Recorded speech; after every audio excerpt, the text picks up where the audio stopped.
இந்த காணொளி தூய்மை பணியாளர்களுடைய பிரச்சனையை பற்றியது.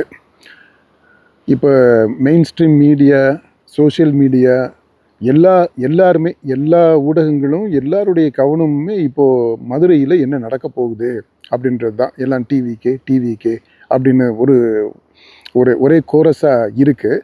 இந்த கோரஸில் தூய்மை பணியாளர்களுடைய பிரச்சனை காணாமல் போய்கிட்டு இருக்குது. ஆல்மோஸ்ட் போயிடுச்சுன்னு தான் நினைக்கிறேன். இது யாருடைய கவனத்திலையும் இருக்கிறது மாதிரி இது தெரியல.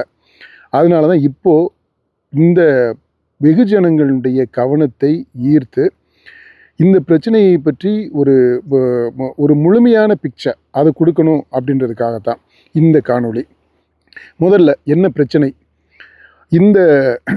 அதாவது சுதந்திர தின விழாவை கொண்டாடணும் அப்படின்றதுக்காக, அதாவது சுதந்திர தின விழாவை யார் கொண்டாடுறதுக்கு? அந்த ரிப்பன் பில்டிங்கில் இருக்கிறவங்க, கார்பரேஷன் கொண்டாடணும், கொடியேற்றி கொண்டாடணும் அப்படின்றதுக்காக அந்த வளாகத்தில் இது மாதிரி அதாவது ப்ரொட்டஸ்ட் பண்ணிகிட்டு இருந்த தர்ணா பண்ணிகிட்டு இருந்த, அமைதியான வழியில் போராட்டத்தை நடத்திக்கிட்டு இருந்த அந்த மக்களை ஃபோர்ஸ்ஃபுல்லாக எவிக்ட் பண்ணுறாங்க, வெளியேற்றுறாங்க காவல்துறையை வச்சு.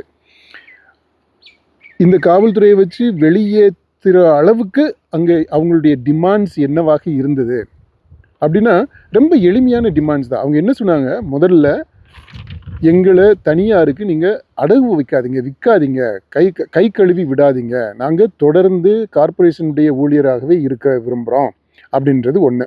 ரெண்டாவது, எங்களை பணி நிரந்தரம் பண்ணுங்க. அது தனியார்கிட்ட போனாலுமே கூட அவங்கள்ட்ட எங்களுடைய பணிக்கு உத்தரவாதம் வேணும். அந்த உத்தரவாதம் இல்லை அப்படின்னு அவங்க பயப்படுறாங்க. இப்போ இது ரெண்டாவது டிமாண்டு. மூன்றாவது என்ன சொல்கிறாங்க அப்படின்னா, நாங்கள் இந்த தனியார்கிட்ட போகும்போது எங்களுக்கு இப்போ நாங்கள் வாங்கிக்கிட்டு இருக்கக்கூடிய சம்பளம் இருக்கு இல்லையா, அந்த மாத சம்பளம், அந்த சம்பளம் கணிசமாக குறையுது. அப்போ குறைஞ்சபட்சம் இந்த சம்பளத்திற்காவது ஒரு உத்தரவாதம் வேணும் அப்படின்றது மூன்றாவது டிமாண்டு. இது பார்த்தோம் அப்படின்னா ரொம்ப ரொம்ப நியாயமான கோரிக்கைகள் அவங்க முன்வைக்கிறது. ஏன்னா வேலை செஞ்சுக்கிட்டு இருக்கோம், 10 வருஷம் 15 வருஷம் வேலை செஞ்சுக்கிட்டு இருக்கிற ஆளுங்க அந்த பணி நிரந்தரம் வேணும் அப்படின்னு கேட்குறது ரொம்ப சரியான செயல். அந்த மாதிரியான ஒரு சூழலே வந்திருக்கக்கூடாது முதல்ல. அப்புறம் இது வரைக்கும் நான் வாங்கிட்டு இருக்கிற சம்பளம் எப்படிங்க திடீர்னு நீங்கள் இன்னொருத்தட்ட கொடுக்குறீங்க அப்படின்னா அது கூடணும். சம்பளம் கூடுதலாக வருது, ஒரு 1000 ரூபா, 2000 ரூபா, 5000 ரூபா, 10,000 ரூபா அதிகமாக வருது, கை மாறும்போது, கம்பெனி கை மாறும்போது அப்படி வருது அப்படின்னா அதை புரிஞ்சுக்கலாம். ஆனால் வாங்குகிற சம்பளம் 5000 ரூபாய் கம்மியாகுது, 6000 ரூபாய் கம்மியாகுது அப்படின்னா அது எப்படி ஏற்றுக்க முடியும்? It is irrational, inhuman. இப்போ இந்த மாதிரி ரொம்ப நியாயமான டிமாண்டை முன்வைச்சு அவங்க அந்த போராட்டத்தில் இறங்கி இருக்கிறாங்க. இந்த போராட்டம் இதுதான். இப்போது இந்த போராட்டத்திற்கு முன்னோடியாக எது இருந்தது அப்படின்றதையும் நம்ம பார்க்கணும். இப்போ இந்த பிரச்சனை எங்கே ஆரம்பிச்சது அப்படின்னா, அதிமுக காலத்திலே ஆரம்பிச்சிருது. அதிமுக ஆட்சியை விட்டு இறங்கும்போது சென்னை மாநகராட்சியில் இருக்கக்கூடிய 15 மண்டலங்களில் ஜோன்ஸு, அதில் 11 மண்டலங்களை தனியார்கிட்ட ஒப்படைச்சிடுறாங்க. திடக்கழிவு மேலாண்மைக்காக தனியார்கிட்ட ஒப்படைச்சிட்டாங்க. அவங்க பொறுப்பில் தான் இந்த சுத்தம் சுகாதார வேலைகள் எல்லாமே நடந்துக்கிட்டு இருக்கு 11 மண்டலங்களில். மீதி இருக்கக்கூடிய 4 மண்டலங்களோட தான் திமுக ஆட்சி தொடங்குது. அவங்களும் பொறுத்திருந்து பார்த்துட்டு கடைசி கட்டத்தில் இப்போது அதை தனியார்கிட்ட, ராம்கி நிறுவனத்திட்ட ஒப்படைச்சிருக்கிறாங்க. அதனால் இப்போது இந்த தனியார் மயமாக்கல் அப்படின்றது எங்கே ஆரம்பிச்சது? அதிமுக காலத்திலேயே நடைமுறைப்படுத்தப்பட்டுருச்சு. அதாவது 11 மண்டலங்களுக்கு நடைமுறைப்படுத்தப்பட்டுருச்சு. மீதி இருக்கிற 4 மண்டலங்கள் தான் மிச்சமாக இருந்தது. அதை இப்போது நடைமுறைப்படுத்துறதுக்கான முயற்சி.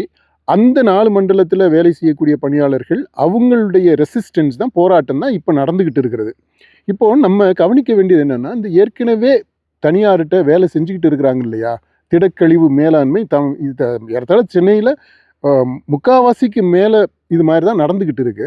இப்போ அவங்க இந்த தனியார்கிட்ட வேலை செய்யும்போது அவங்க எந்த மாதிரி ஃபீல் பண்ணுறாங்க, அவங்களுக்கு என்ன சலுகைகள் கிடைக்குது, அவங்களுக்கு இப்போ இவங்க கேட்குறாங்க இல்லையா, அந்த 3 முக்கியமான நிபந்தனைகள் வச்சுருக்கிறாங்க இல்லையா, கோரிக்கைகள் வச்சுருக்கிறாங்க இல்லையா, அந்த கோரிக்கைகள் மெயினாக 2. அதாவது தனியார்கிட்ட போகிற பட்சத்தில் பணி நிரந்தரம் வேணும், ஊதியம் இப்போ வாங்கிட்டு இருக்கக்கூடிய அந்த சம்பளம் வரணும் அப்படின்றதுக்கு உத்தரவாதம். இந்த 2 தான் மெயினாக சொல்கிறாங்க. தனியார்கிட்ட கை மாறாமல் இருக்கணும் அப்படின்றது அது ஒரு கோரிக்கையாக வச்சாலும் கூட அது நடைமுறையில் சாத்தியமா அப்படின்றது ஒரு பெரிய கேள்வி. இப்போ முதல்ல இந்த இதை பார்த்துருவோம். அதாவது அதிமுக ஆட்சி காலத்தில் தனியாரிடம் ஒப்படைக்கப்பட்டு தனியாரிடம் இருந்து தனியாருடைய பொறுப்பில் வேலை செய்யக்கூடிய அந்த துப்புரவு தொழிலாளர்கள் அவங்க என்ன நிலையில் இருக்காங்க, வாட் இஸ் தேர் ஸ்டேட்டஸ், அவங்களுடைய கண்டிஷன் என்ன அப்படின்றது யாருக்கு தெரியல, நமக்கு தெரியல, பொதுமக்களாகிய நமக்கு தெரியல. அந்த சம்மந்தப்பட்ட ஊழியர்களுக்கு தெரிஞ்சதா, இதை பற்றி இந்த கார்ப்பரேஷன் ஸ்டடி பண்ணாங்களா, ஸ்டடி பண்ணிட்டு தான் மீதி இருக்கிறதையும் ஒப்படைக்கலாம், தனியார்கிட்ட கொடுத்துடலாம் அப்படின்னு முடிவுக்கு வந்தாங்களா அப்படின்றது எந்த விஷயமுமே பொது வெளியில் இல்லை. இது குறித்து I think we have every right to demand ஒரு வெள்ளை அறிக்கை இந்த கார்ப்பரேஷன் சப்மிட் பண்ணணும் அப்படின்ற அந்த கோரிக்கையை நம்ம முன்வைக்கிறோம். அதை அவங்க செய்யணும்.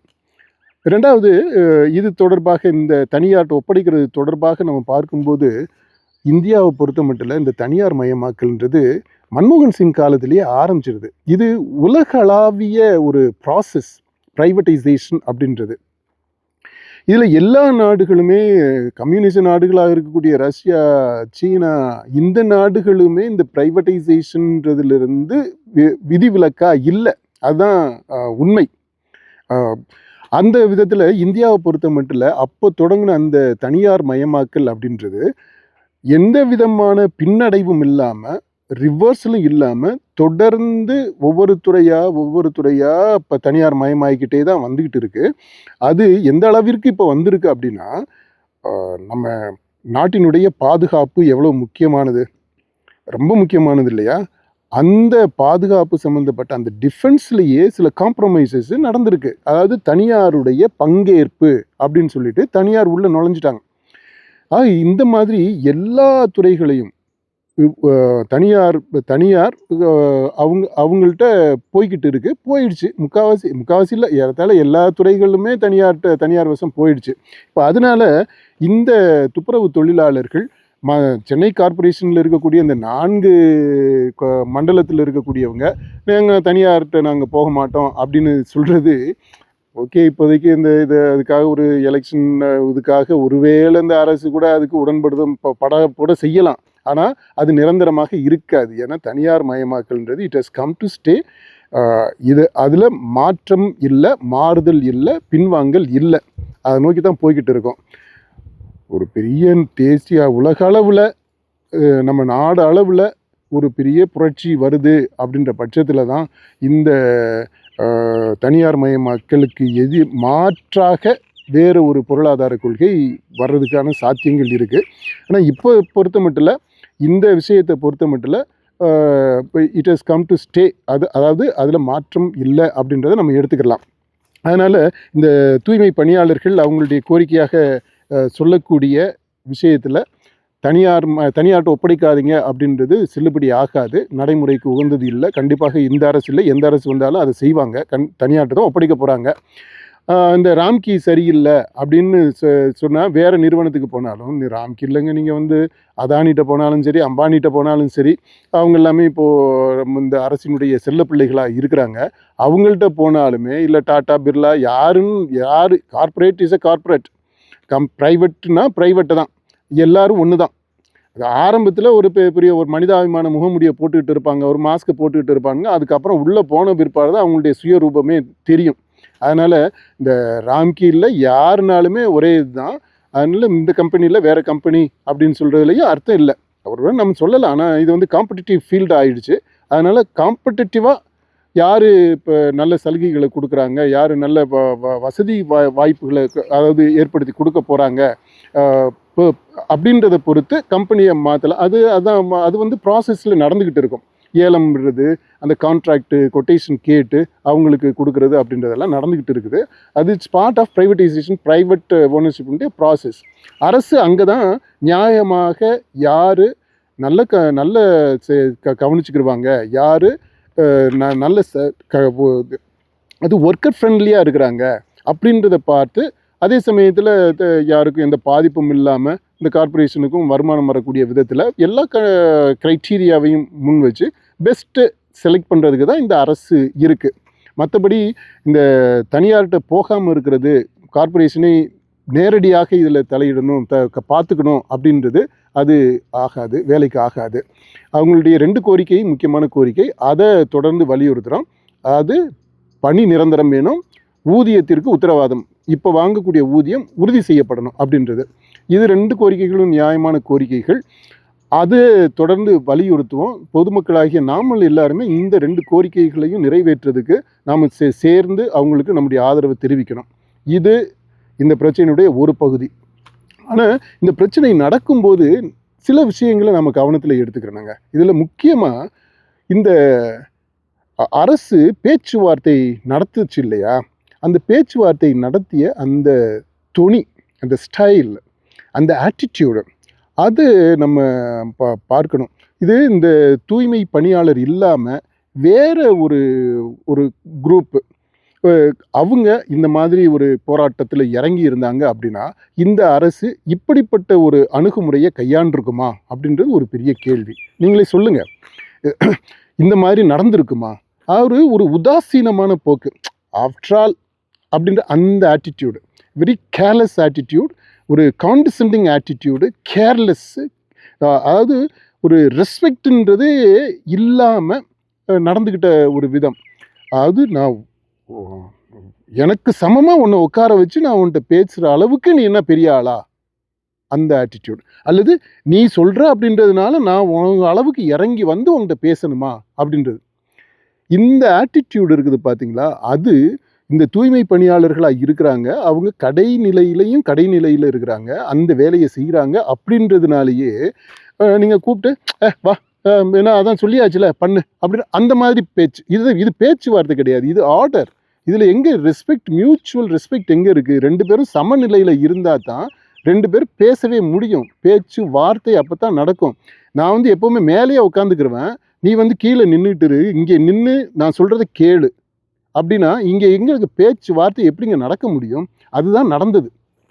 அங்கே யாருமே இந்த துப்புரவு பணியாளர்களையோ துப்புரவு பணியாளர்களுடைய பிரதிநிதிகளையோ, அதாவது பேச்சுவார்த்தைக்கு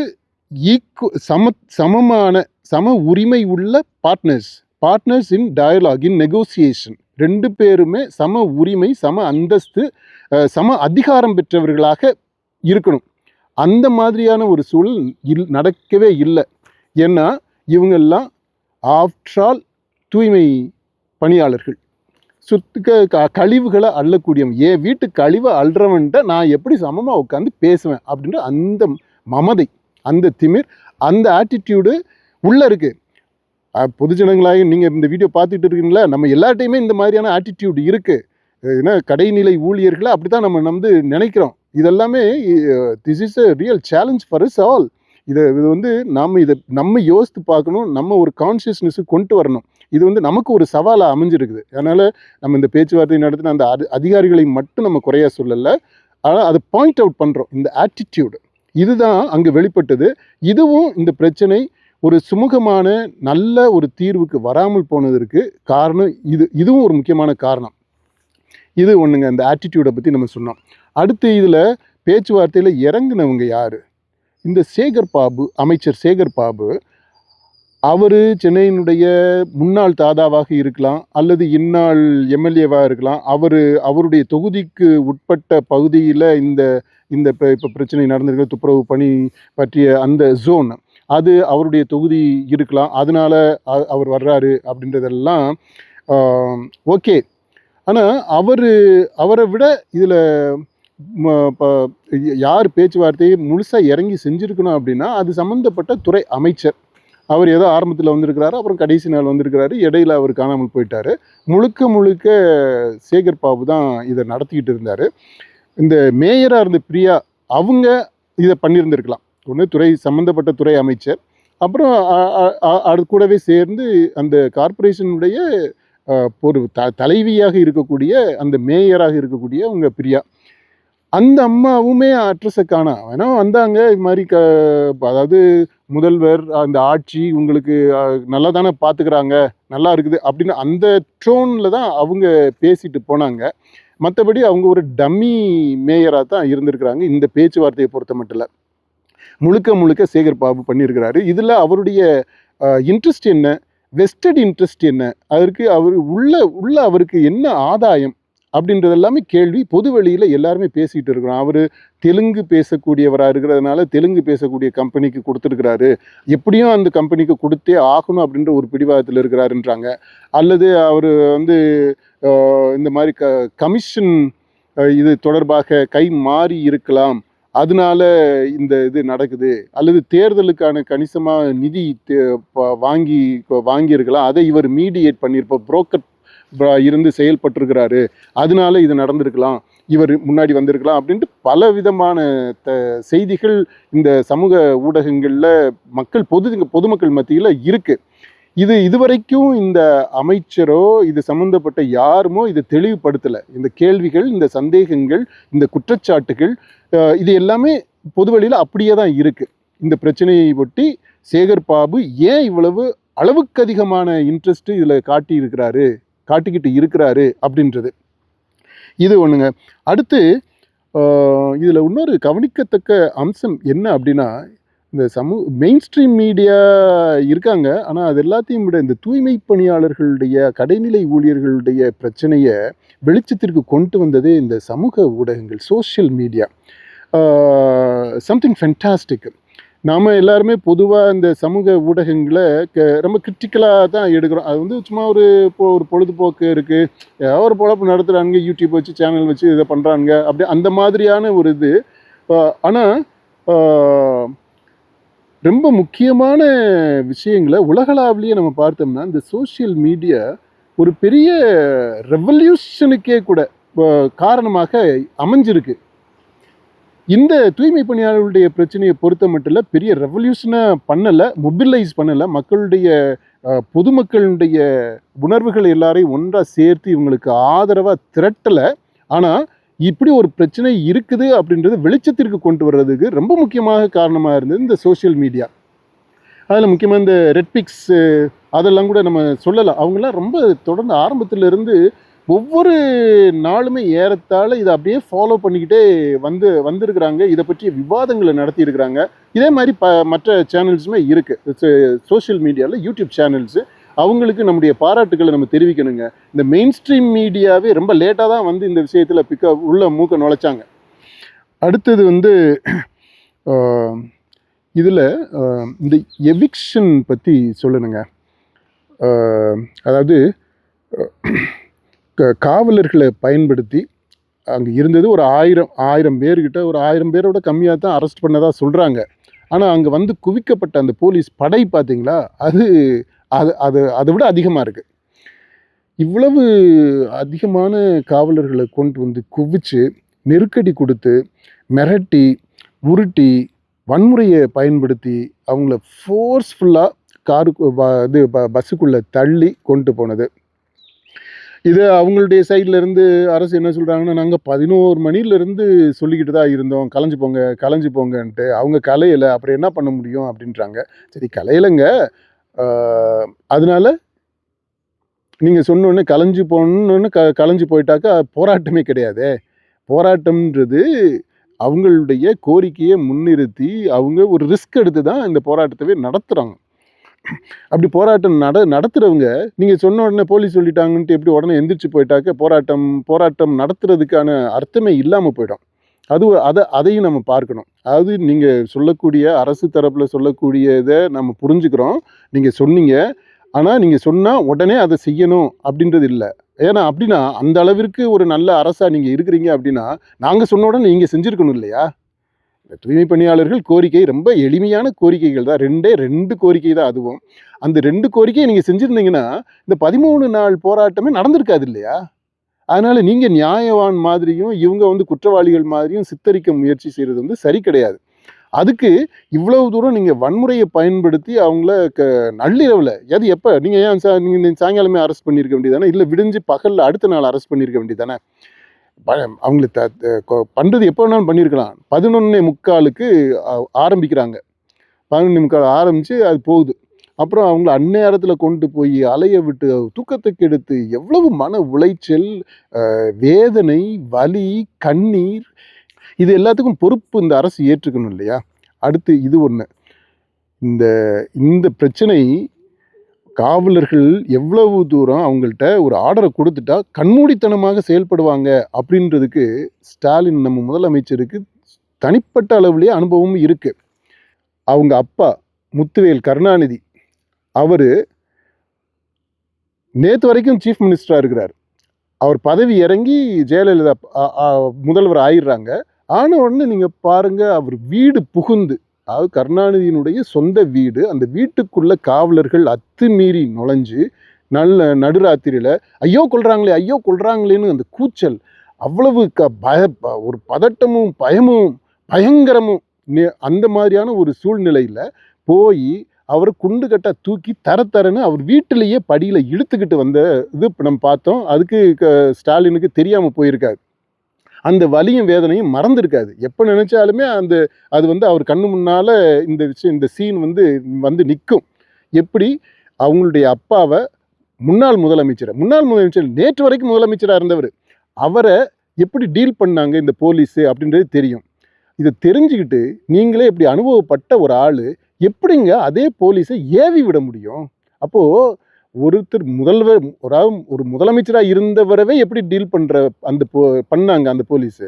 இப்போ சாதாரண அடித்தட்டு மக்கள், அடிநிலையில் கீழே நிலையில் இருக்கக்கூடிய மக்களை எப்படி டீல் பண்ணுவாங்க அப்படின்றது உங்களுக்கு தெரிஞ்சிருக்கணும் இல்லையா? ஆனால் நீங்கள் என்ன பண்ணீங்க, அந்த முதலமைச்சர் என்ன பண்ணியிருக்கிறார் பாருங்க. போலீஸ் இந்த பக்கம் ஏவி விட்டுட்டு இன்னொரு பக்கம் போய் கூலி படம் பார்த்து ரசிச்சுட்டு, படத்தை பற்றி ஒரு படம் அந்த இயக்குனர் கூட அந்த ப்ரொடியூசர் கூட சேர்ந்து ஒரு ஃபோட்டோ எடுத்து அதை சமூக வெளியில் பகிர்ந்து இருக்கிறாங்க. இது எப்படிங்க? இது அதாவது இட்ஸ் வெரி நாசியேட்டிங் அண்டு அது ரொம்ப ரொம்ப மட்டரகமான ரசனை.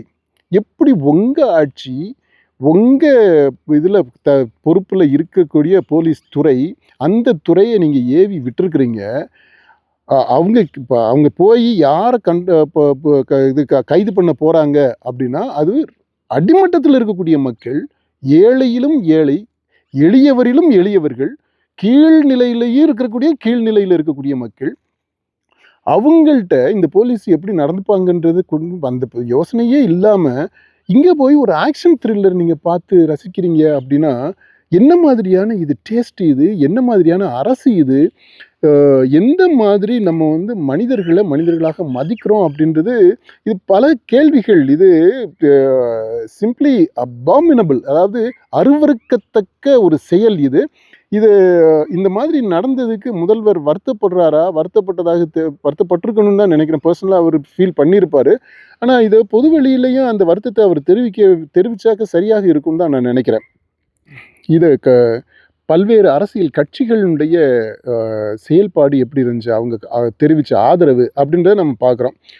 ஏறத்தாழ எல்லா கட்சிகளுமே இந்த விஷயத்தில் கலந்துக்கிட்டாங்க. போய் பார்த்து ஆதரவு தெரிவித்தாங்க. அவங்களால முடிஞ்ச சின்ன சின்ன உதவிகளையும் செஞ்சுருக்கிறாங்க. இந்த சாப்பாடு கொடுக்கறது, அந்த மாதிரி இப்போ பிஸ்கட் கொடுக்கறது, அந்த வேலைகள்லாம் கூட செஞ்சுருக்கிறாங்க. தாவேகா பண்ணியிருக்கிறாங்க. அதிமுக போய் பார்த்துருக்குறாங்க. ஆனால் ஒரு அளவுக்கு மேலே அவங்க போக முடியாது. ஏன்னா இந்த பிரச்சனைக்கு மூல காரணமே அங்கே தான் இருக்குது. அவங்களுடைய ஆட்சியில் தான் இது ஆரம்பித்ததே, தனியார் மயமாக்கலுக்கு போனதே அப்போ தான். அதனால் அவங்க பட்டும் படாமலும் ஒதுங்கிட்டாங்க. பாஜகவில் இருந்து வந்தாங்க, அவங்களுமே ஒரு அளவுக்கு மேலே போக முடியாது. ஏன்னா தனியார் மயமாக்கல் அப்படின்றது பாஜகவினுடைய கொள்கை, அரசினுடைய கொள்கை நிலைப்பாடு. அதனால் அதில் பெரிய அளவுலலாம் ஒன்றும் பண்ண முடியாது அவங்க. அதனால் வந்துட்டு போனாங்க. ஆனால் அவங்களுடைய ஆர்வம் வெளிப்பட்டது, அவங்களுடைய ஆதரவு தெரிவித்தாங்க. அடுத்து இவர் திரும்பவும் வந்துட்டு போனார். அது மாதிரி பல பேர், ஏறத்தாழ எல்லா அரசியல் கட்சிகளுமே வந்தாங்கன்னு நம்ம பார்த்தோம். சீமானுடைய பங்கேற்பு குறிப்பிட்டு சொல்லக்கூடிய விதத்தில் இருக்கு. ஆரம்பத்தில் அவர் போய் பார்த்ததும் சரி, அவங்களோட கூடவே நின்னதும் சரி, அந்த அரெஸ்ட் பண்ணப்பட்ட அந்த ராத்திரி அவர் போய் அந்த மக்களோட நின்னது, இது எல்லாமே பாராட்ட வேண்டிய செயலுங்க. களத்தில் இறங்கி மக்களோடு மக்களாக நின்று, அதாவது போராட்ட களத்தில் போராட்டத்தினுடைய உச்சத்தில் ஒரு தலைவர் போய் அவர் அரசியல் தலைவர் போய் நின்னார்னா அது சீமான் மட்டும்தான். அந்த விதத்தில் சீமானு நம்ம வந்து மனசார பாராட்டுறோம். அடுத்து தொடர்ந்து அவர் காலத்தில் நிற்கிறாரு, இந்த மக்களோடு ஆதரவாக நிற்கிறாரு. அதற்காக நம்ம பாராட்டுறோம். இந்த அரசியல் கட்சி தலைவர்கள் பங்கேற்பு ஆதரவு அப்படின்னு பார்க்கும்போது தமிழிசையும் குறிப்பிட்டு சொல்லணுங்க. ஏன்னா அவங்களுமே ஒரு எக்ஸ்ட்ராடினரியாக ஒரு எஃபர்ட் எடுத்துருக்குறாங்க இதில் வந்து அவங்களுடைய ஆதரவு தெரிவிக்கணும் அப்படின்றதுக்காக. இந்த அரசியல்வாதிகள்லேயே ரொம்ப தனித்துவத்தோட அதாவது தனிச்சு தெரிகிறது மாதிரி நடந்துக்கிட்டது இந்த விஜய்ங்க, தாவேகாவினுடைய தலைவர். அவர் இந்த போராட்ட களத்தில் இருக்கக்கூடியவங்களுடைய பிரதிநிதிகளை அவருடைய பனையூர் அலுவலகத்துக்கு கூப்பிட்டு அவங்கள்ட்ட பேசி அவங்களுடைய சோக கதையை கேட்டு அதுக்கு அவருடைய ஆதரவை தெரிவிச்சிருக்கிறாரு. இதில் நம்ம விஜயை ஒரு பக்கம் குறை சொல்லலாம், நம்ம அந்த ஏரியாவுக்குள்ளே நம்ம போக வேண்டாம். இப்போ நம்ம இந்த போராட்டக்காரர்கள்ட்டே இருப்போம். இந்த போராட்டக்காரர்கள் அவங்க என்ன சொல்கிறாங்க அப்படின்னா, அவர் விஜய் வரேன்னு தான் சொன்னார், நாங்கள் தான் நீங்கள் வர வேண்டாம், வந்தால் ரசிகர்கள் கூடுவாங்க, அவர்கிட்ட இப்போ செல்ஃபி எடுக்கணும் அது எடுக்கணுன்ட்டு வருவாங்க, அதனால ஒரு சட்டம் ஒழுங்கு பிரச்சனை மாதிரி வரும், அப்புறம் இந்த இடத்துல இருந்து எங்களை காலி பண்ணிடுவாங்க, பண்ணக்கூடிய சூழல் வந்துடும், அதுக்காக நாங்கள் வந்து போய் பார்த்தோம் அப்படின்றாங்க. இது எதுவுமே நம்ம ஏற்றுக்கொள்ள முடியாதுங்க. ஒரு உண்மையான போராட்டக்காரர்கள் போராட்ட களத்திற்கு நீ வா, எவனா இருந்தாலும் நீ இங்கே வாடா அப்படின்னு சொல்கிறது தாங்க போராட்டம். That is the spirit of protest. ஆனால் இதை எப்படி நீங்கள் காம்ப்ரமைஸ் பண்ண முடியும்? ஒரு நடிகருக்காக, ஒரு செலிப்ரிட்டி, பெரிய செலிப்ரிட்டி அப்படின்றதுக்காக நம்ம அங்கே போய் பார்த்து சொல்லி பேசிட்டு வர்ற அப்படின்றது எவ்வளவு, அதாவது இந்த போராட்டம் அப்படின்றதவே கொச்சைப்படுத்தக்கூடிய ஒரு செயல். இதை வந்து அவங்க புரிஞ்சுக்கிறணும். போராட்டம் செய்யக்கூடியவங்க புரிஞ்சுக்கிறணும். போராட்ட களத்திற்கு தான் வர வச்சிருக்கணும். அதனால ஒரு பிரச்சனை ஆயிருக்கு அப்படின்னா அது நல்ல விஷயம் தானே. அப்படி ஒரு பிரச்சனை ஆகுது அப்படின்னா இதுக்கு இன்னும் பப்ளிசிட்டி கிடைக்குது, இந்த பிரச்சனை இன்னும் விசுவரபோ எடுக்குது அப்படின்னா தீர்வும் விரைவிலேயே கிடைக்கும் அப்படின்னு தானே அர்த்தம். அதிலிருந்து நீங்கள் எப்படி திசை மாறி போனீங்க? இந்த போராட்டக்காரர்களுடைய தலைவர்களாக இருந்தவங்க அல்லது இந்த முடிவை எடுத்தவங்க சரியான முடிவை எடுக்கலை. அடுத்து போராட்டக்காரர்கள் ரசிகர்களாகவும் இருக்கிறாங்க அப்படின்றது தெரியுது. ஏன்னா இப்போ விஜய் மாதிரி ஒரு நடிகர் வர்றாரு அப்படின்னா, எந்த நடிகர் வந்தாலுமே இங்கே போராட்ட களத்தில் இருக்கக்கூடிய அந்த போராளிகளாக இருக்கக்கூடியவங்களும் ரசிகர்களாக மாறி விடுவார்கள் அப்படின்ற ஒரு அச்சம் உங்களுக்கு இருக்குது அப்படின்னா, அதுவுமே அப்போ போராட்டத்தில் நம்ம எவ்வளவு தூரம் இந்த போராட்டம் அந்த ஸ்பிரிட்டை உள்வாங்கி இருக்கிறோம் அப்படின்றதும் ஒரு கேள்வியாக வருது. அதெல்லாத்தையுமே நம்ம அட்ரஸ் பண்ணணும். அதனால் இந்த போராட்டக்காரர்கள் சொல்லக்கூடியது சரியானது இல்லை. போராட்டத்தில் முழுமையாக ஈடுபட்டு இருக்கக்கூடியவர்கள், போராட்டத்தை மதிக்கக்கூடியவர்கள், போராட்டம்னா என்ன அப்படின்ற அதனுடைய தாத்பரியம் என்ன அப்படின்றது தெரிஞ்சிருக்கிறவங்க கண்டிப்பாக இந்த மாதிரி ஒரு நடிகர்கிட்ட அடவு போயிருக்க மாட்டாங்க. இது வந்து உண்மையில ஒரு போராட்டத்தை அடகு வச்சது மாதிரி தான். இது தவிர்க்கப்பட்டிருக்கணும். அதனால் இதை வந்து நம்ம பொது வெளியில் நம்ம எல்லாருக்கும் தெரியப்படுத்துகிறோம். விஜயனுடைய பார்வையில் நம்ம இதை பார்க்கலைங்க. நம்ம போராட்டம் அப்படின்னா என்ன அப்படின்றத வச்சுட்டு நம்ம இந்த விமர்சனத்தை முன்வைக்கிறோம். இது அடுத்தது இந்த போராட்டம் முடிஞ்சிருச்சு அப்படின்ட்டு அரசு சொல்லுது. அதாவது நைட்டோட நைட்டாக அவங்கள அடித்து விரட்டி காலி பண்ணி கொண்டு போய் எங்கே வச்சுருக்குறாங்கன்னு தெரியல. அங்கே போன இடத்துல அவங்க சிறைப்படுத்தி வைக்கப்பட்டிருந்த அந்த மண்டபங்களில் எந்த விதமான வசதிகளும் இல்லை, போதிய வசதிகள் இல்லை, ரொம்ப சிரமங்கள் தான் அவங்க பட்டது. அதாவது சீமான்லாம் போய் நேரடியாக பார்த்து விடுவிச்சிருக்கிறார். அந்த மாதிரியான ஒரு சூழல் தான் இருந்தது. ஆனால் அடுத்த நாள் அரசு என்ன சொல்லியிருக்குன்னு பார்த்தீங்களா, 6 அம்ச திட்டத்தை அறிவிக்கிறாங்க. காலையில் உங்களுக்கு சோறு போட்டுறோம், அப்புறம் யாராவது இறந்துட்டா, பணியில் இறந்துட்டா 10 லட்சம் ரூபாய் கொடுக்குறோம் அப்படின்லாம். இப்போ அந்த 6 அம்ச கோரிக்கைகள் நீங்கள் பாருங்களேன் எவ்வளவு. அதாவது இந்த 6 அம்ச கோரிக்கையில் 6 அம்ச திட்டம் சலுகைகள். இந்த சலுகைகளை நீங்கள் ஏன் முத நாளே அறிவிக்கலை? அறிவிக்கிறதுக்கான மனசு வரல. ஏன்னா இந்த 13 நாள் போராடி அந்த போராட்டம் இந்த மாதிரி பேரை கெடுத்து அதுலேயும் முக்கியமாக அந்த கான்ட்ராஸ்ட் வந்துடுச்சு பார்த்தீங்களா. கூலி இந்த பக்கம் ஒரு ஆக்ஷன் த்ரில்லர் கூலி படம், இந்த பக்கம் பார்த்தீங்கன்னா காவல்துறையினுடைய இது அத்துமீறி அந்த வன்முறை வெறி ஆட்டம். இது ரெண்டும் இந்த கான்ட்ராஸ்ட்டை பற்றி மக்கள் பேச ஆரம்பிச்சிட்டாங்க. அப்படின்னோடனே அடுத்து அந்த சுதந்திர தினம் அப்படின்ற அந்த அதுவுமே கேள்விக்கு உள்ளாக்கப்படும் போது உடனே இந்த 6 சலுகைகளை அறிவிக்கிறீங்க. இந்த மக்கள் கேட்குறது வேலைக்கு உத்தரவாதம். ஆனால் நீங்கள் என்ன சொல்கிறீங்க, வேலையில் செத்து போயிட்டா உனக்கு 10 லட்சம்ன்றீங்க. ஏன் முதல்ல வேலையை கொடுங்கப்பா, அதுதானே அவங்க கேட்குறாங்க. நாங்கள் செய்கிற வேலைக்கு உத்தரவாதத்தை கொடுங்க, அதுக்கப்புறம் வேலையில் சாகுறோமா வேலை செஞ்சு பொழைக்கிறோமா அப்படின்றது அடுத்து வருது. இதெல்லாம் ஒரு அது எவ்வளவு மட்டரகமான ஒரு அணுகுமுறை பார்த்தீங்களா, இந்த அரசினுடைய அணுகுமுறை அது இருக்குது. அடுத்து இதை விட ரொம்ப ரொம்ப கேவலமான ஒன்று என்னன்னா,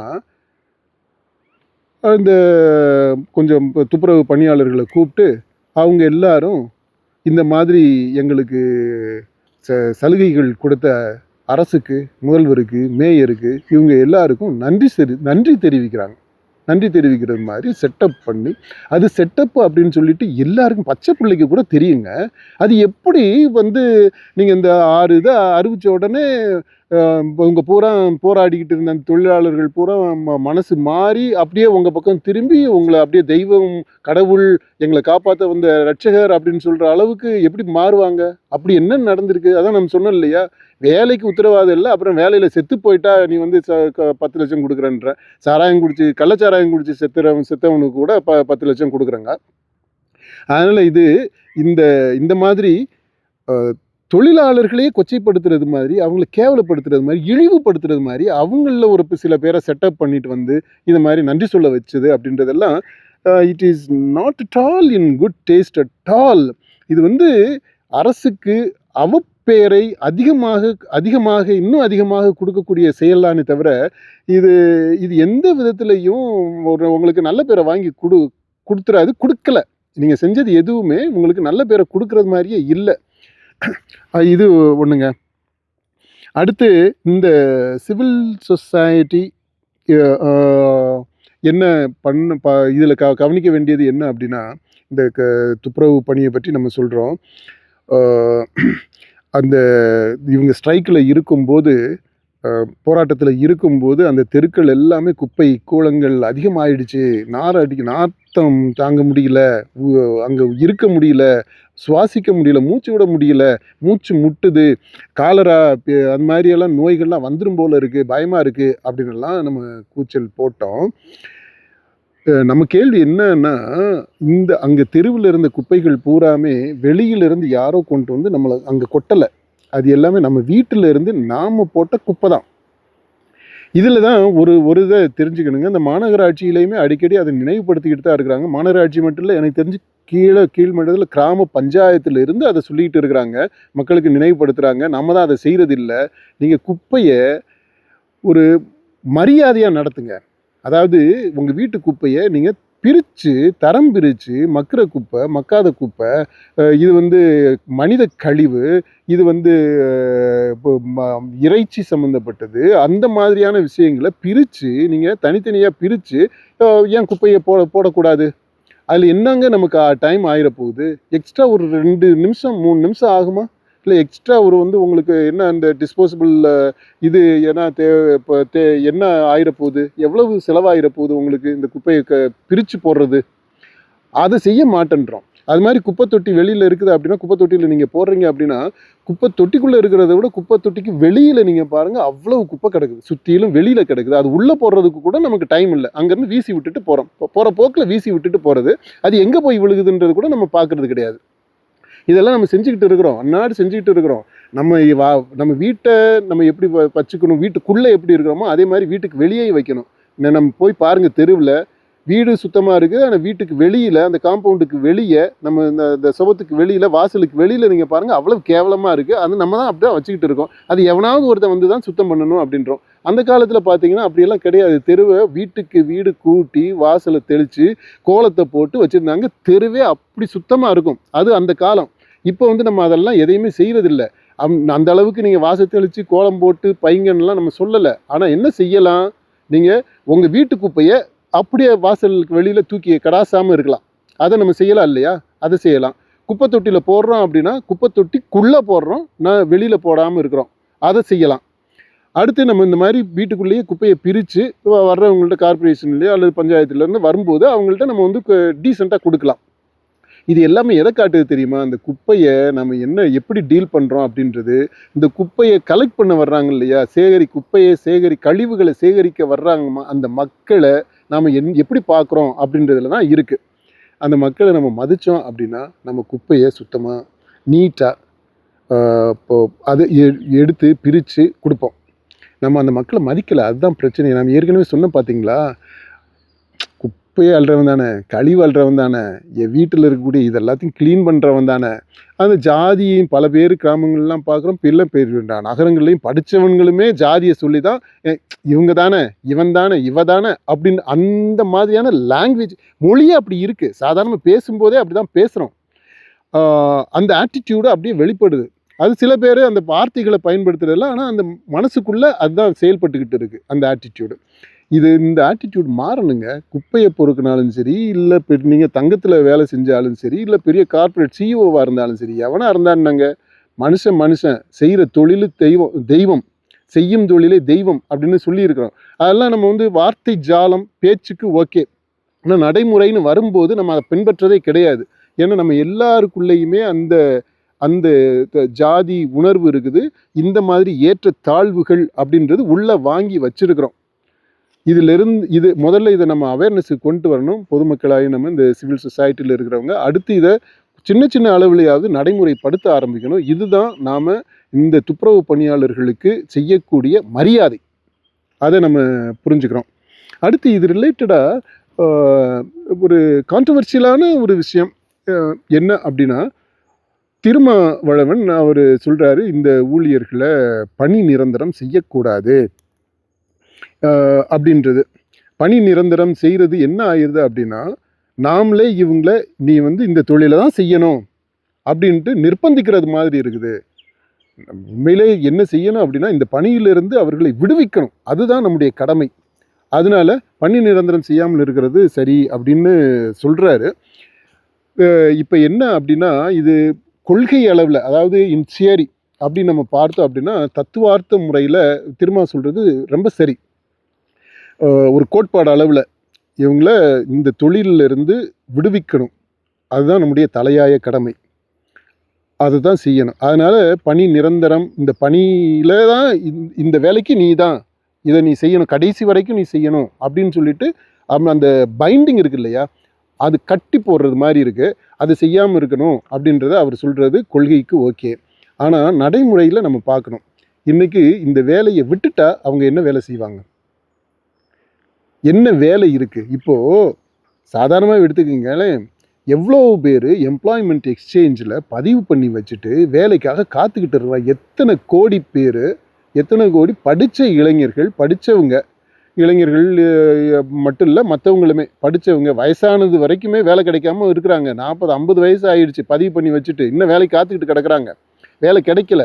வேலையில்லா திண்டாட்டம் அவ்வளோ பெரிய திண்டாட்டமாக இருக்குது.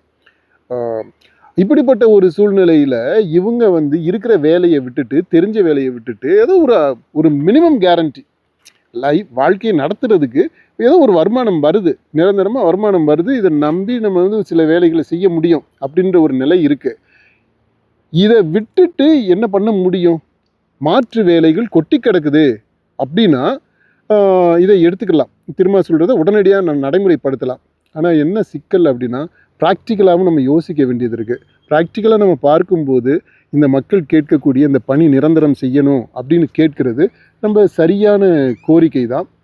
அதை இந்த அரசு நிறைவேற்ற தான் செய்யணும்.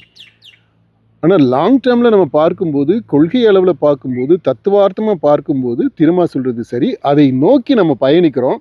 அது இப்போ பணி நிரந்தரம்ன்றது நிரந்தரமாக இல்லை. இது ஒரு இடைக்கால அரேஞ்ச்மெண்ட். அடுத்தடுத்த தலைமுறைகள் வரும்போது அல்லது இவங்களுக்கே வேற ஒரு நல்ல வேலை கிடைக்கிற உத்தரவாதம் இருக்கும்போது இந்த பெர்மனன்ட் வேலைன்னா என்னென்ன விட்டுட்டு இன்னொரு வேலைக்கு போய்க்கிறதுல என்ன பிரச்சனை இருக்க போகுது? ஒன்றும் சிக்கல் இல்லையே. You can always resign. ஒரு மாதம் நோட்டீஸோ இல்லை ஏதோ சொல்கிறாங்க இல்லையா, அது மாதிரி ஒரு நோட்டீஸை கொடுத்துட்டு நம்ம இன்னொரு வேலைக்கு போய்கிட்டே இருக்கலாம் இல்லையா? அப்படி ஒரு வேலை வரட்டும். அப்படி வரும்போது இந்த வேலையை விடலாம். நான் அது வரைக்கும் இந்த வேலையாவது எனக்கு வேணும் அப்படின்றது தான் அந்த மக்களுடைய கோரிக்கை. அது நியாயமான கோரிக்கை தான். அதை நம்ம அதை இப்போ சரியான முறையில் நம்ம புரிஞ்சுக்கிறோம். அடுத்த கேள்வி, இந்த மாதிரி தலித் மக்கள் சம்மந்தப்பட்ட பிரச்சனை வரும்போது, ஒடுக்கப்பட்ட மக்கள் பிரச்சனைகள் வரும்போது, இந்த பட்டியலின மக்கள் அவங்களுடைய பிரச்சனை வரும்போது பட்டியலின மக்கள் தான் இதை பெருசாக பேசணும், எடுத்து செய்யணும் அப்படின்றது மாதிரியான ஒரு எதிர்பார்ப்பு இந்த பொதுமக்கள் மத்தியிலையும் அரசியல் கட்சிகள் மத்தியிலையுமே இருக்குது. இப்போ இந்த எஸ்சி பறையர் பிரச்சனை அப்படின்னா திருமா, பள்ளர் பிரச்சனை அப்படின்னா கிருஷ்ணசாமி, அப்படி அந்த மாதிரி ஏதோ இது இவங்க தான் பண்ணணும், அது அவங்களுடைய கடமை, எங்களுக்கெல்லாம் அதில் ஒன்றும் பொறுப்பு இல்லை அப்படின்றது மாதிரி விலகி நிற்கிறது. இதை திரும்ப பல சமயங்களில் சுட்டி காட்டியிருக்கிறாரு. பல தலித் தலைவர்களுமே இதை சுட்டி காட்டியிருக்கிறாங்க. இது நம்முடைய கவனத்திற்கு இப்போ பொது மக்கள் சிவில் சொசைட்டியாக இருக்கிற இல்லையா, அவங்க இதை பற்றி யோசிக்கிறதுக்கு இந்த மாதிரி பிரச்சனைன்னு வரும்போது, இப்போ துப்புரவு பணியாளர் பிரச்சனையை பார்க்கும்போது அதில் ஜாதியை கடந்து இப்போ அப்பட்டமாக இந்த ஜாதியை சேர்ந்தவங்க அப்படின்னு தெரிஞ்ச செலிப்ரிட்டிஸே கூட இதில் கலந்துக்கிட்டாங்க, அவங்களுடைய ஆதரவை தெரிவிச்சிருக்கிறாங்க. அது மாதிரி பல அமைப்புகளும் ஆதரவு தெரிவிச்சிருக்கிறாங்க.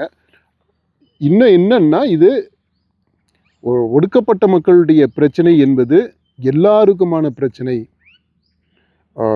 பட்டியலினத்தை சேர்ந்த மக்களுடைய பிரச்சனை என்பது பட்டியலினத்தை அதை சேராத மற்ற மக்கள் அவங்களுடைய பிரச்சனை அப்படின்றத நம்ம உணரணும். ஏன்னா அது அவங்க பிரச்சனை அப்படின்ட்டு விட்டோம் அப்படின்னா அந்த பிரச்சனை தீராது. அது என்னுடைய பிரச்சனையும் தான் அப்படின்ட்டு இந்த நான் எஸ்சிஸ் அந்த பிரச்சனையை ஏற்றுக்கொண்டால்தான், அந்த பிரச்சனையில் அவங்களும் இன்வால்வ் பண்ணால் தான் அதற்கு ஒரு முழுமையான ஒரு சரியான தீர்வை எட்ட முடியும். அப்படி இல்லாத பட்சத்தில் எட்ட முடியாது. எந்த பிரச்சனைக்கும், இப்போ ஜாதி பிரச்சனை, வேங்கை வயல் பிரச்சனை, அந்த பிரச்சனை, இந்த பிரச்சனைன்னு எவ்வளோ பிரச்சனைகள் இருக்கு இல்லையா, இது எல்லாத்துக்கும் எப்படி தீர்வு வர முடியும்? இவங்க மட்டுமே போராட்டத்தை கையில் எடுத்துகிட்டு போராடிக்கிட்டே இருந்தால் எப்படிங்க அது தீர்வாக முடியும்? இந்த பக்கமும் யார் இப்போ அந்த பிரச்சனைக்கு காரணமாக இருக்கிறாங்களோ அவங்களுமே இந்த பிரச்சனைக்கு நான் தான் காரணமாக இருக்கிறேன் அப்படின்றத உணரணும் இல்லையா? அப்போ உணர வைக்கணும், அதையும் செய்யணும். இப்போ ரெண்டுமே சேர்ந்து போகும்போது தான் எந்த பிரச்சனைக்குமே தீர்வு காண முடியும். பாதிக்கப்பட்டவர்களும் பாதிப்பை ஏற்படுத்துபவர்களும் 2 பேருமே அதை உணரணும். இந்த பிரச்சனைக்கு நம்ம 2 பேருமே பங்குதாரர்களாக இருக்கிறோம், காரணமாக இருக்கிறோம். இது 2 பேரும் சேர்ந்து தான் இதற்கு ஒரு முடிவை எட்டணும். அந்த முடிவு தான் நிலையான முடிவாக இருக்கும். இந்த பாயிண்ட்டும் ஒரு முக்கியமான பாயிண்ட்டாக நம்ம கன்சிடர் பண்ண வேண்டியது இருக்குது. இந்த விஷயத்தை பொறுத்த மட்டும் இந்த தூய்மை பணியாளருடைய பிரச்சனை இன்னும் முடியவும் இப்போதைக்கு முடிகிறது மாதிரியும் தெரியல. தற்காலிகமாக இவங்க ஒரு ஒரு முடிஞ்சது மாதிரி ஒரு தோற்றத்தை ஏற்படுத்தி ஜனங்களுடைய கவனத்தை திசை திருப்புறது மாதிரி பண்ணியிருக்கிறாங்க. அடுத்து உண்மையிலே ஊடகங்களும் இப்போது கவனத்தை முழுமையாகவே திசை திருப்பிட்டாங்க இந்த விஷயத்தில் இருந்து. ஆனால் இந்த பிரச்சனை ஒரு எப்போ வேணாலும் உதாகரமாக விஸ்வரூபம் எடுக்கக்கூடிய ஒரு அணுகுண்டு மாதிரியான ஒரு பிரச்சனையாக தான் இருக்குது. நீங்கள் யோசித்து பாருங்களேன்,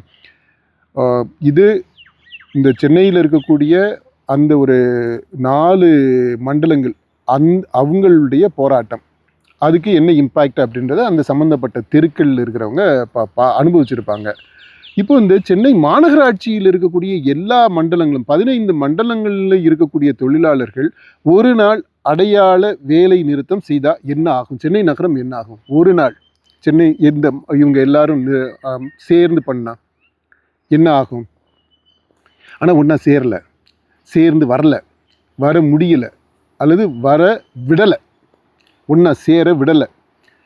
இதுதான் பல கட்சிகள், இந்த ஆளும் கட்சி அதை தான் செய்யும்.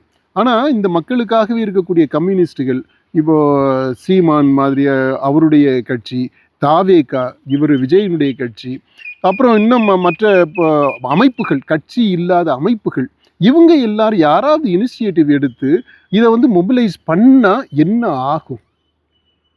ஒரு நாள்லேயே சென்னை நகரம் நாரி போயிடுமா? இதே இது இப்போ அடுத்த கட்டமாக பாருங்கள். தமிழ்நாடு முழுக்க இருக்கக்கூடிய துப்புரவு பணி செய்யக்கூடிய தொழிலாளர்கள் எல்லாரும் ஒன்றா சேர்ந்து ஒரு நாள் வேலை நிறுத்தம் செய்தால் என்ன ஆகும்? ஒரு நாள், ஒரே நாள் கூட போதும். என்ன ஆகும்? அந்த கழிவுகள் எல்லாம் அங்கங்கே தேங்கி நிற்குது அப்படின்னா ஒரு நாள் 24 மணி நேரம், 24 மணி நேரம் போதுங்க அந்த தமிழ்நாடே நாரி போகிறதுக்கு. எல்லா விதமான நோயும், கொரோனாவோட கொடுமையான நோய் வர்றதுக்கு இந்த 24 மணி நேரம் போதும். அப்படி வராமல் போய் செஞ்சிட முடியும் அப்படின்னு நீங்கள் தெனாவட்டா இருக்க முடியாது. எப்போ வேணாலும் இந்த மாதிரி ஆக முடியும். ஏன்னா அதற்கு சரியான தலைமை இல்லை இவங்களை ஒருங்கிணைக்கிறதுக்கு. அடுத்து இப்போது இருக்கக்கூடிய கட்சிகள் எல்லாருமே கொஞ்சம் அந்த சமூக அக்கறை இருக்க மாதிரியான கட்சிகள் எல்லாமே அரசியல் ரீதியாக இந்த வாக்கு அரசியலில் போய் மாட்டிக்கிட்டு அந்த கணக்குகளில் குடுக்கல் வாங்கல்களில் சிக்கி இருக்கிறாங்க. அதனாலேயே அவங்க முழுசாக மக்களுடைய பிரச்சனைகளை கவனத்தை செலுத்த முடியல. அதுதான் யதார்த்தமாக இருக்குது. இந்த இது எல்லா கட்சிகளுக்குமே பொருத்தம். ஏன்னா இந்த சோஷியல் ஆக்ஷன் குரூப்ஸ் இருக்கிறாங்க, அவங்க எந்த அளவிற்கு இதை செய்ய முடியும் அப்படின்னா அவங்களுடைய ஒரு அளவுக்கு மேலே போனால் அவங்களுமே அட்ரஸ் இல்லாமல் போயிடுவாங்க. அப்படி தான் நிலைமை இருக்குது. இப்போ அதனால் இப்போ நம்ம சொல்கிறது மாதிரியான ஒரு நிலை தமிழ்நாடு முழுக்க இருக்கக்கூடிய துப்புரவு பணியாளர்கள், தூய்மை பணியாளர்கள் எல்லாரும் ஒன்று சேர்ந்து ஒரு நாள் அடையாள வேலை நிறுத்தம் செய்கிறதுக்கான வாய்ப்பு இப்போ இல்லை. ஆனால் அப்படிப்பட்ட ஒரு சூழல் வராமலே போயிடாது. தமிழ்நாடு முழுவதும் இருக்கக்கூடிய துப்புரவு பணியாளர்கள் கால வரையறையற்ற வேலை நிறுத்தம் அப்படின்னு இறங்கிட்டா இந்த தமிழ்நாட்டில் இருக்கக்கூடிய இந்த 6 கோடி 7 கோடி 8 கோடி மக்களுடைய நிலைமை என்ன ஆகும்? அதை நம்ம யோசிக்கவே இல்லை, பார்த்தீங்களா? அதனால் கீழே இருக்கிறவன் தானே அப்படின்ட்டு இல்லை, அதுதான் நம்மளை உயிர் வாழ வைக்கக்கூடிய ஒரு தொழிலாக இருக்குது. அவங்களெலாம் உண்மையிலே சொல்லப்போனால் நம்முடைய உயிரை காக்கக்கூடிய வேலையை செய்யக்கூடிய தெய்வம் அப்படின்னு சொன்னாலுமே கூட அது மிகையாக இருக்காது. சரி, இப்போ இது வரைக்கும் பேசிட்டோம். இப்போ இந்த தூய்மை பணியாளர்களுடைய இந்த பிரச்சனை, இதை அரசு கையாண்ட விதம், இதில் மற்ற அரசியல் கட்சிகளுடைய பங்கேற்பு, இதெல்லாமே வரப்போகிற தேர்தலில் எந்த அளவிற்கு தாக்கத்தை ஏற்படுத்தும், யாருக்கு சாதகமாக இருக்கும், யாருக்கு பாதகமாக இருக்கும் அப்படின்றது ஒரு முக்கியமான கேள்வி. எடுப்புலேயே நம்ம சொல்லிடலாங்க. இந்த பிரச்சனையை இந்த திமுக அரசு கையாண்ட விதம் முற்றிலுமாக சரியில்லை அப்படின்றது உறுதியாக நம்ம சொல்லலாம். இதை கையாண்ட விதம் டோட்டலாகவே சரியில்லை. இதை வேறு விதமாக கையாண்டிருக்கணும். இன்னும் ஒரு மனிதாபிமான முறையில் கையாண்டிருக்கணும். மனித உரிமைகளை மதிக்கக்கூடிய விதத்தில் கையாண்டிருக்கணும். இந்த செய்தி, இப்போ நான் சொன்ன இந்த ஸ்டேட்மெண்ட்டு, இது பரவலாக தமிழ்நாட்டில் இருக்கக்கூடிய எல்லா மக்கள்கிட்டையுமே போய் சேர்ந்தது. அவங்களுடைய தமிழக மக்களுடைய உணர்வை தான் நான் இப்போ வெளிப்படுத்திக்கிட்டு இருக்கிறேன். இந்த அரசு இதை பெட்டராக கையாண்டிருக்கலாம் அப்படின்றது தான் எல்லாருடைய எண்ணமாக இருக்குது. திமுக கட்சிக்காரங்களுடைய எண்ணமுமே அதுவாக தான் இருக்குது. அதுதான் இதில், அதாவது அவங்க எல்லாருமே திமுகவில் அடிமட்டத்தில் இருக்கக்கூடிய தொண்டர்கள், அவங்க கொஞ்சம் நேர்மையான சிந்திக்கக்கூடியவங்களா இருக்கக்கூடியவங்க எல்லாருமே இப்படி தான் ஃபீல் பண்ணுறாங்க. இந்த மக்களை டீல் பண்ண விதம் சரியில்லை, இதை வேறு விதமாக பெட்டராக ஹேண்டில் பண்ணியிருக்கலாம் அப்படின்றது. அப்போ இது வரப்போகிற தேர்தலில் என்ன ஆகும் அப்படின்னா, நம்முடைய கணிப்புப்படி, நம் மக்கள் ஆய்வினுடைய கணிப்புப்படி கண்டிப்பாக 1 விழுக்காட்டிலிருந்து 2 விழுக்காடு வரைக்கும் திமுகவினுடைய வாக்கு குறையும். வரப்போகிற தேர்தலில் கண்டிப்பாக இந்த விஷயத்தை பொறுத்த மட்டும் இல்லை. அது இது அடுத்தடுத்து நம்ம சொன்னோம் இல்லையா, இந்த துப்புரவு பணியாளர்களுடைய பிரச்சனை அடுத்து என்ன மாதிரியான விஸ்வரூபம் எடுக்க போகுது அப்படின்றது இருக்கு. அடுத்து வேற இதோடு தொடர்புடையதா மற்ற பிரச்சனைகள்லாம் என்னெல்லாம் வரப்போகுது, அது எல்லாத்தையுமே இந்த அரசு எப்படி கையாள போகுது, அதை பொறுத்து இது கண்டிப்பாக இந்த இந்த வாக்கு அப்படின்றது இன்னும் அதிகமாக குறையலாம், இல்லை அது தடுத்து நிறுத்தப்படலாம். ஆனால் இந்த விஷயத்தை பொறுத்த மட்டும் கண்டிப்பாக இது வாக்கு வங்கியில் ஒரு பாதிப்பை ஏற்படுத்தியிருக்கு. அது குறைந்தது 1 விழுக்காடு, அதிகபட்சமாக ஒரு 2 விழுக்காடு வரைக்கும். நான் வரப்போகிற தேர்தலில் இந்த 2 விழுக்காடு 1 விழுக்காடு அப்படின்றது எல்லாமே ரொம்ப முக்கியங்க. ஏன்னா இந்த நெக் டு நெக் ஃபைட்டாக தான் இருக்க போகுது இந்த தேர்தல். அப்படிங்கும்போது 5 ஓட்டு 10 ஓட்டு 1 ஓட்டு 2 ஓட்டு எல்லாமே முக்கியமாக இருக்கும். அதனால் இது ஏன்னா கடைசியாக 1 ஓட்டு எக்ஸ்ட்ரா வாங்குறவங்களும் அதிகமாக வாங்குறாள் தான் ஜெயிச்சவங்கன்ட்டு டிக்ளேர் பண்ண போகிறாங்க. இப்போ அதனால் இந்த 1 விழுக்காடு அப்படின்றது ரொம்ப ரொம்ப முக்கியமான ரிசல்ட் தான். இது 2026 தேர்தலில் முடிவுகளில் இந்த 1%ன்றது ரொம்ப முக்கியமான தாக்கத்தை ஏற்படுத்தக்கூடியதாக இருக்கும். இது ஒன்று. இது அடுத்து இதில் சீமான் கடைசி வரைக்கும் இருந்துக்கிட்டு இருக்கிறாரு, அதனால் அவருக்கு ஏதாவது மைலேஜ் இருக்கா, இது விஜய் வந்து இந்த விஷயத்தில் தலையிட்டிருக்கிறாரு, அதனால தாவிகாவிற்கு மைலேஜ் இருக்கா அப்படின்னு பார்த்தோம்னா குறிப்பிட்டு சொல்ல முடியாது. அதாவது திமுகவிற்கு எப்படி இது பாதிப்பை ஏற்படுத்தணும்னு உறுதியாக சொன்னோமோ அந்த மாதிரி உறுதியாக சீமானுக்கு இதனால ஒரு வாக்கு வங்கி உயரும் அப்படின்னா இந்த விஷயத்தினால மட்டும் இல்லை.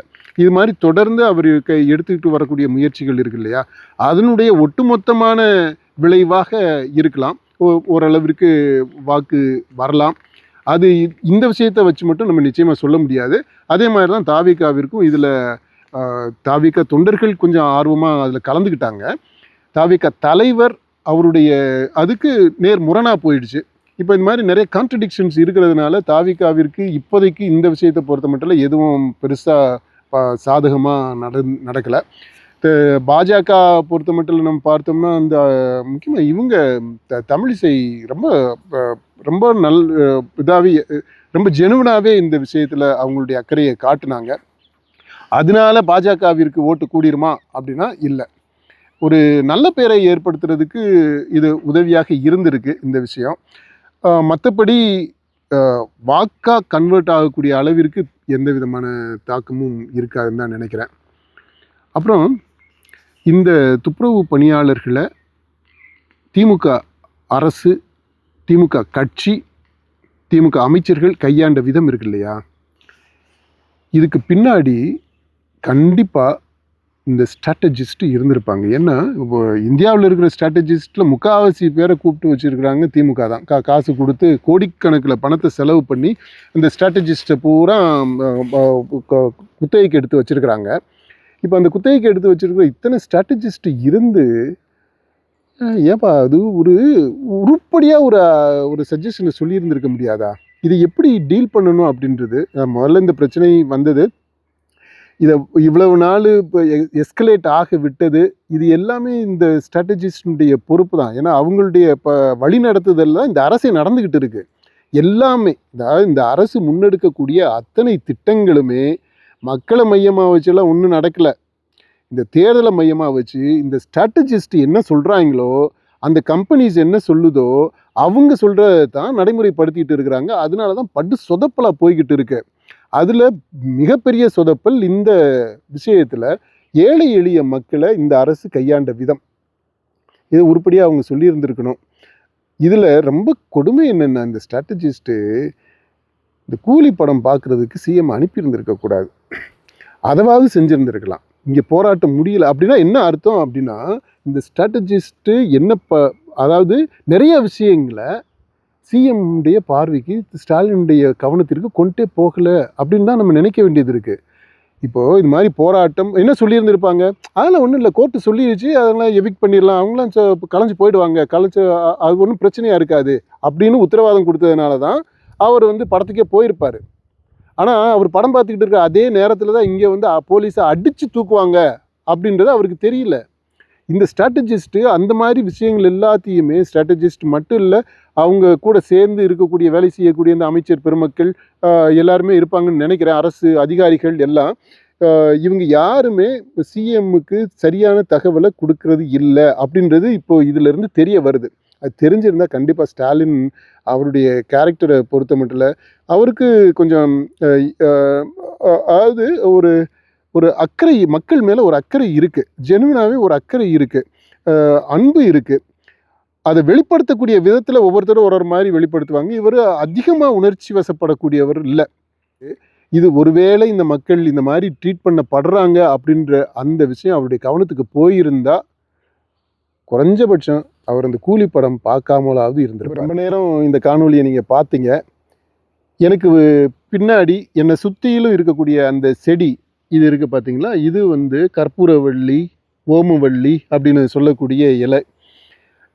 இது ஒரு மூலிகை இலை.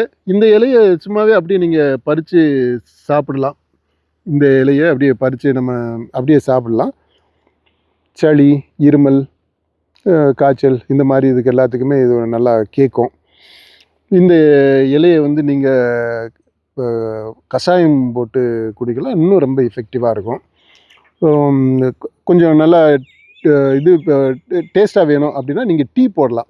இந்த இலையை இப்போ பிச்சு போட்டு கொதிக்க விட்டு கொஞ்சம் லைட்டாக தேன் மிக்ஸ் பண்ணி சாப்பிட்டீங்க அப்படின்னா இன்னும் சூப்பராக இருக்கும். அடுத்து சாப்பாடோடு சேர்ந்து சாப்பிடணும் அப்படின்னா ஓமவள்ளி ரசம் வைக்கலாம், செம்மையாக இருக்கும்.